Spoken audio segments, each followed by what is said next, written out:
पिछले एपिसोड में आपने देखा था कि दुर्भाग्य से कल्कि का मिसकैरेज हो गया था, जिससे कल्कि और मयूरेश बहुत दुखी हो गए थे।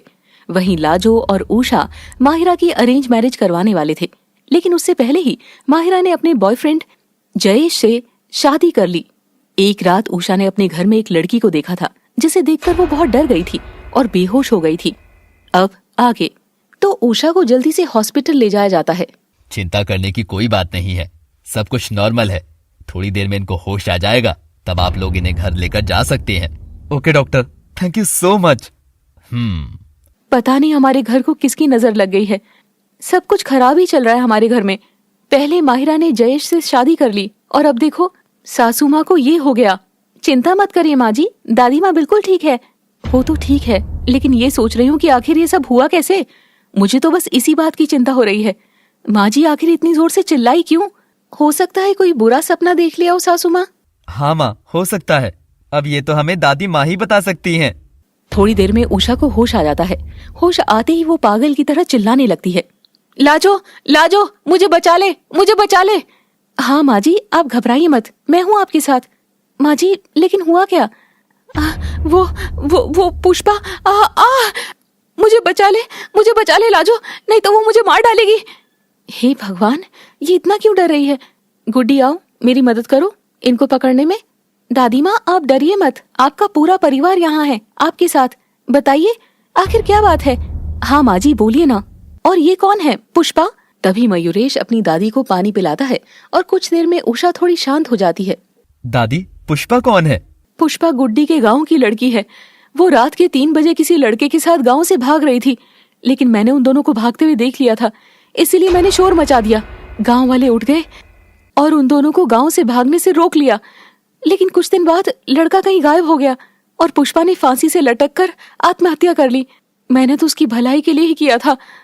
क्या? हाँ लाजो, मुझे लगता है वो लड़की भूत बनकर मुझसे बदला लेने आई है, क्योंकि मैंने उस रात गांव वालों को जगा दिया था और उसका प्यार भी अधूरा रह गया था। अरे माँ जी आप इतना मत सोचिए, इसमें आपकी क्या गलती? पता नहीं लड़का कैसा था, क्या था, आपने तो उसकी भलाई के लिए ही किया था ना। ऐसा मत सोचिए, और हो सकता है आप उस लड़की के बारे में बहुत सोच रही हैं, तभी ये सब हो रहा है। हाँ दादी माँ, आप पुष्पा के बारे में ज्यादा मत सोचिए। हाँ दादी माँ डरिए मत, हम सब आपके साथ हैं। चलो अब चलते हैं यहाँ से, अब दादी ठीक है। और सभी लोग उषा को लेकर घर चले जाते हैं, लेकिन उषा अभी भी बहुत डरी हुई थी। खैर कुछ दिन बीत जाते हैं। एक सुबह होती है और मयूरेश बिस्तर से उठता है। वहीं कल्कि नहा धोकर तैयार हो चुकी थी। आज तो संडे है ना, इतनी जल्दी क्यों उठ गई? तैयार भी हो गई? अरे संडे के दिन तो और भी ज्यादा काम होता है, बहुत सारे कपड़े धोने हैं और बाहर के भी कुछ काम है।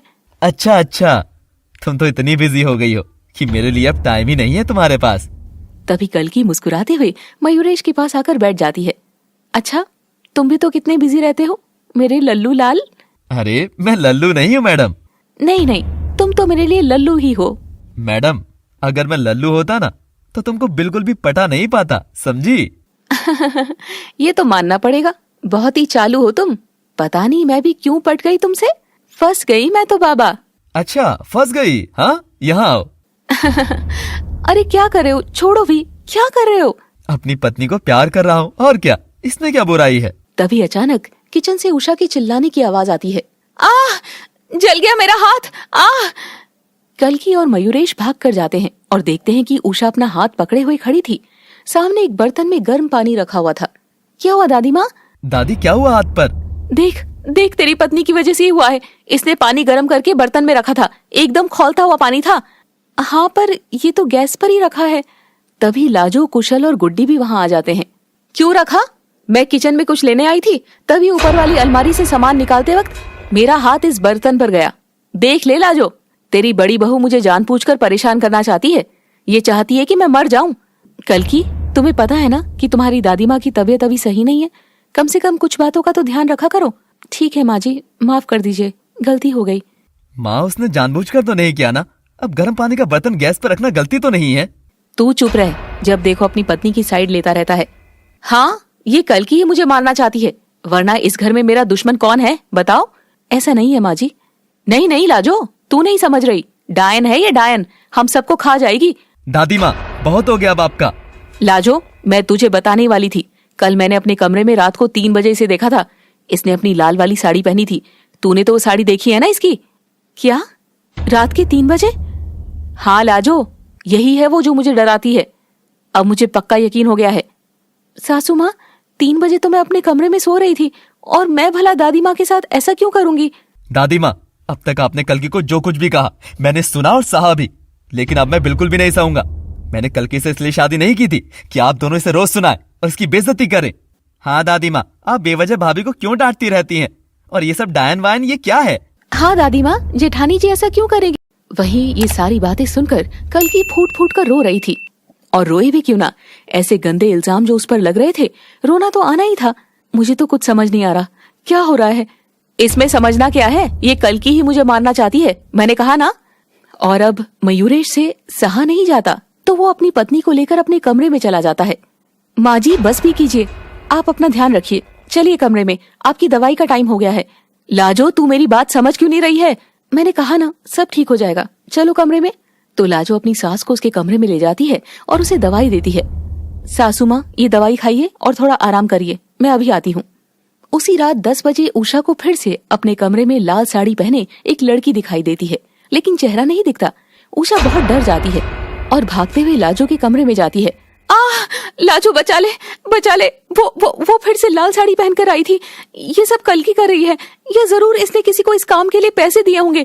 माँ जी शांत शांत, रुकिए, हम आपके कमरे में चलते हैं और देखते हैं कि आखिर कौन है। नहीं नहीं, मैं नहीं जाऊंगी वहाँ, मुझे मरना नहीं है अभी, नहीं नहीं। माँ जी, भूत वूत कुछ नहीं होता है, और हाँ, अगर कोई आपके साथ गलत कर रहा है तो इस बात का पता हम जल्द ही लगा लेंगे। नहीं। और उषा डर के बाहर भाग जाती है। पूरा परिवार बाहर आ जाता है।